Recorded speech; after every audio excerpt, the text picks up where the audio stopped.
एक बार की बात है, महात्मा बुद्ध के शिष्य आनंद कहीं जा रहे थे। रास्ते में उन्होंने देखा कि एक अधेड़ व्यक्ति एक चट्टान पर बैठा रो रहा है। वे उसके पास गए और बोले, क्या बात है वत्स, तुम कौन हो और क्यों रो रहे हो? आनंद की बात सुनकर उस व्यक्ति की सिसकियां थम गईं। वह अपने आंसू पोंछता हुआ बोला, मैं पास के गांव का रहने वाला एक बदनसीब व्यापारी हूँ। मैं जो भी काम करता हूँ वह बिगड़ जाता है। व्यापार के चक्कर में मैंने अपनी पत्नी के गहने गंवा दिए। मैंने अपने परिवार को भी खो दिया। यहाँ तक कि मेरा घर भी गिरवी पड़ा है। मुझे तो लगता है कि मैं किसी काम का नहीं हूँ। मेरी किस्मत ही खराब है। उसकी बात सुनकर आनंद बोले, तुमसे किसने कहा कि तुम्हारी किस्मत खराब है? जरा मैं भी तो जानूं कि तुम्हारी किस्मत में क्या खराबी है। वह व्यक्ति बोला, पहले मैं खेती करता था, पर हर साल उसमें घाटा होता था। कभी सूखा पड़ जाता तो कभी ज़्यादा बारिश के कारण फसल बर्बाद हो जाती। इससे परेशान होकर मैंने व्यापार करने का निश्चय किया। मैंने पत्नी के गहने बेचकर अपना व्यापार शुरू किया, लेकिन मेरा व्यापार नहीं चला।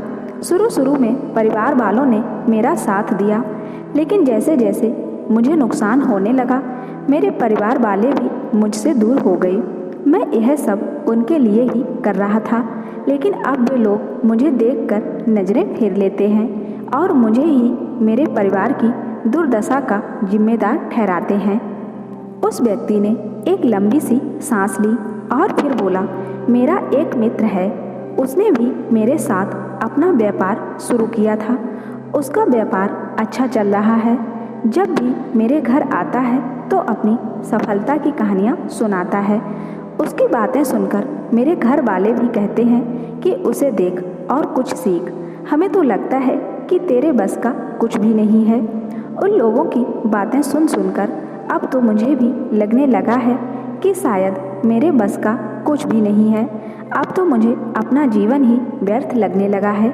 मेरे मन में ख्याल आता है कि अपना जीवन समाप्त कर लूं। मैं यहाँ आया भी इसी इरादे से था, लेकिन हिम्मत नहीं कर पाया, इसलिए यहाँ एकांत में बैठा विलाप कर रहा था। आनंद बोले, ओह, तो ये बात है। वैसे क्या तुम इसके अलावा कुछ और भी कहना चाहते हो? उनकी बात सुनकर वह व्यक्ति बोला, एक और मेरा हर काम खराब हो जाता है। दूसरी ओर मेरा मित्र है जो हर समय मुझे नीचा दिखाने का प्रयत्न करता रहता है। मुझे समझ में ही नहीं आता है कि मैं क्या करूं। आनंद बोले, क्या तुम अपने मित्र की बातें सुनकर दुखी हो जाते हो? हाँ, मैं उसकी बातें सुनकर स्वयं दुखी हो जाता हूँ, उस व्यक्ति ने जवाब दिया। आनंद ने पूछा, तुम्हें किस बात का दुख होता है? अपने असफल होने का या फिर मित्र के सफल होने का? उनका सवाल सुनकर वह व्यक्ति एक पल के लिए सोच में पड़ गया। फिर वह बोला, अगर सच कहूँ तो मुझे अपने असफल होने का उतना दुख नहीं होता है जितना कि मित्र के सफल होने का होता है। यदि तुम्हारा मित्र असफल हो जाए तो तुम्हें खुशी होगी? आनंद ने प्रश्न किया। वह व्यक्ति बोला, हाँ, मुझे बहुत खुशी होगी। इसका मतलब है कि तुम्हारी खुशी तुम्हारे मित्र पर निर्भर है। आनंद बोले, वह चाहे तो तुम्हें खुश कर सकता है और अगर वह चाहे तो तुम्हें दुखी कर सकता है। तुम स्वयं से ना तो खुश हो सकते हो और ना ही दुखी हो सकते हो, अर्थात तुम अपने मित्र के गुलाम हो गए हो, इसलिए तुम्हारा कुछ नहीं हो सकता। ऐसा ना कहें महाराज, उस व्यक्ति ने हाथ जोड़ दिए। आपकी बातें सुनकर मुझे कुछ आशा बंध रही है। आनंद बोले, जब हम किसी से आशा बांध लेते हैं तो उस पर निर्भर हो जाते हैं। ऐसे में हमारी खुशी और दुख भी उस पर निर्भर करने लगता है। इससे बेहतर है कि तुम अपने आप से आशा बांधो।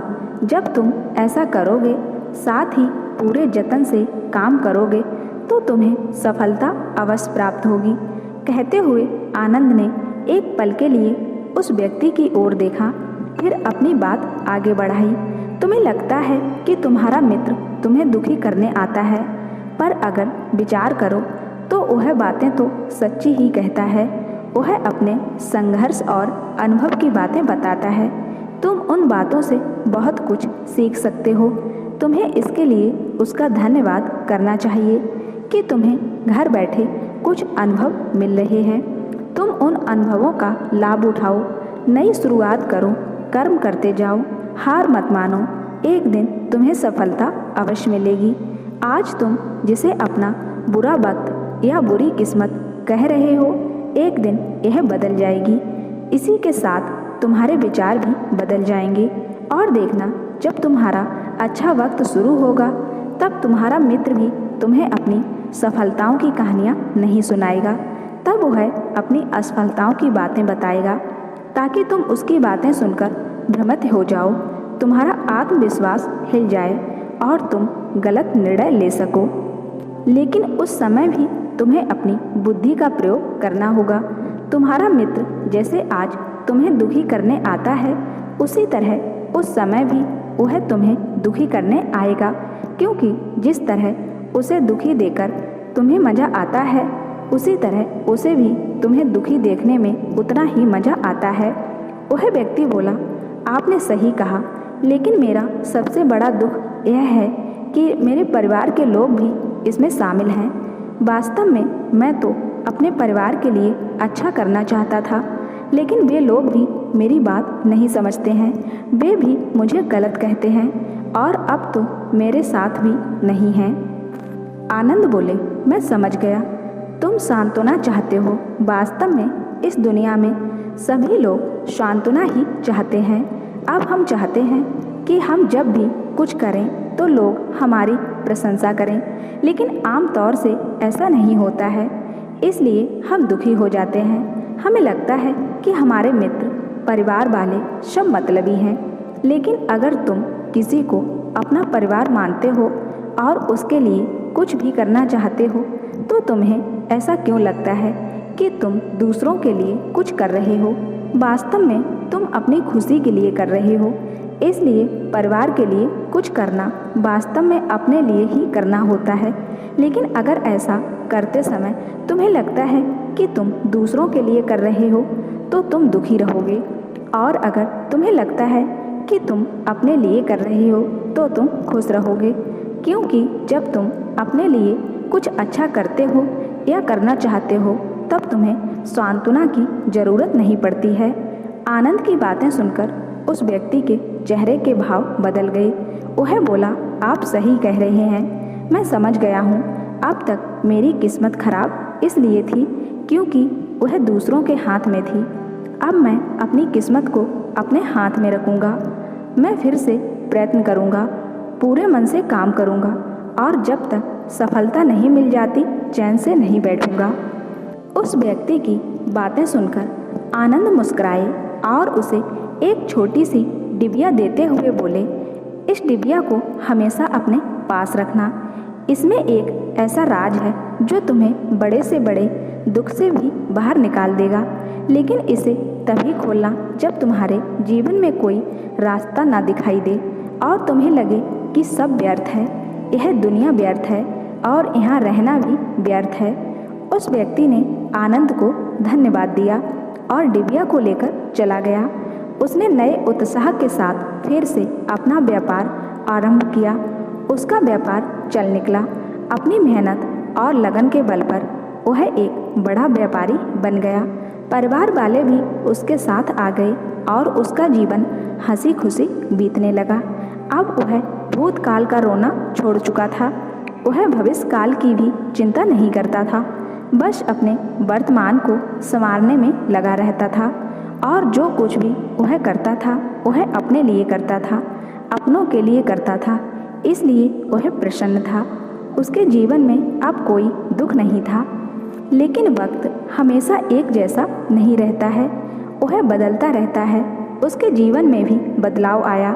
एक दिन उसके राज्य पड़ोसी पर राजा ने चढ़ाई कर दी। उसने इस राज्य पर अपना कब्जा कर लिया। उसके सैनिकों ने चारों ओर लूटमार मचा दी। उन्होंने व्यापारी का सारा धन लूट लिया। उसके घर में आग लगा दी। जान बचाने के लिए उसे अपने परिवार के साथ वहाँ से भागना पड़ा। वह व्यक्ति अपने परिवार के साथ कई दिनों तक इधर उधर भटकता रहा। वह दाने दाने को मोहताज हो गया। उसका बच्चा बीमार हो गया। इलाज के अभाव में वह तड़पने लगा। यह देखकर उसका हृदय चीत्कार कर उठा। वह कैसे अपने बच्चे का इलाज कराए? उसके पास तो खाने के लिए भी पैसे नहीं थे। ऐसे में उसे एक बार फिर निराशा ने घेर लिया। उसे लगने लगा कि उसका जीवन व्यर्थ है, सारी दुनिया व्यर्थ है, किसी भी बात का कोई मतलब नहीं है। भले ही आप जीवन में कितना भी कुछ कर लें, कितनी भी सफलता हासिल कर लो, पर अंततः यह जीवन समाप्त ही होता है। तो फिर ऐसे में जीवित रहने का क्या फायदा? इससे तो अच्छा है कि वह अपना जीवन समाप्त कर ले। लेकिन तभी उसके दिमाग में आनंद की दी हुई डिबिया कौंध उठी। उसने उत्सुकता के साथ उसे खोला। डिबिया के भीतर एक पर्ची रखी हुई थी। पर्ची पर कुछ लिखा हुआ था। उसे पढ़कर उसकी आंखों के आगे छाया निराशा का अंधेरा छट गया और वह मुस्करा पड़ा। पर्ची पर लिखा हुआ था, यह समय भी बीत जाएगा। उसने डिबिया को अपनी मुट्ठी में भींच लिया और एक नई शुरुआत के लिए उठ खड़ा हुआ। तो इसीलिए कहते हैं, अगर आप भी ऐसी परिस्थिति से गुजर रहे हैं तो निराश ना हो। अपने अतीत पर शोक मत करें, ना ही भविष्य की चिंता करें। अपने वर्तमान को जिएं और उसे बेहतर बनाने के लिए सच्चे मन से प्रयत्न करें। यकीनन जाने जल्दी ही आपकी किस्मत भी बदलने लगेगी और फिर से आप एक कामयाब इंसान बन जाएंगे।